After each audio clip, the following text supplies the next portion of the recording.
Alors quand j'explique mon appartement, je parle toujours d'un escargot. Ça forme vraiment une sorte de grand cercle jusqu'à arriver en fait à la plus petite pièce.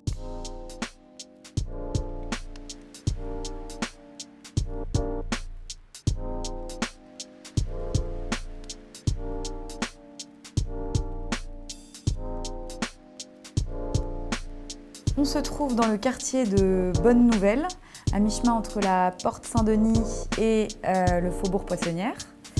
C'est un quartier très vivant. J'adore ce quartier, ça fait presque 10 ans maintenant que j'y vis. Je cherchais un appartement avec de la surface et de la lumière. De la lumière, de la lumière, de la lumière. Donc on part d'une grande entrée, on passe dans une cuisine qui a la taille adéquate à la taille de l'appartement global.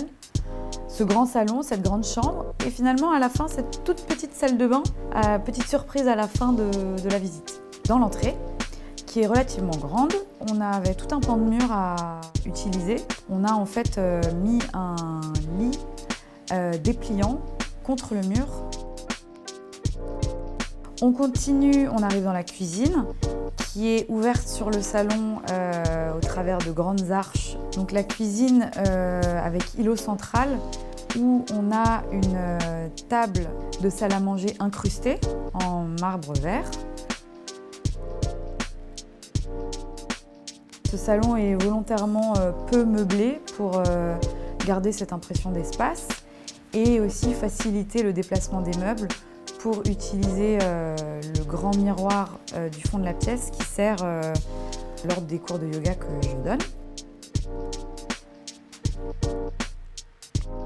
On passe à la chambre, donc là une grande chambre de 18 mètres carrés avec le lit au centre de la pièce.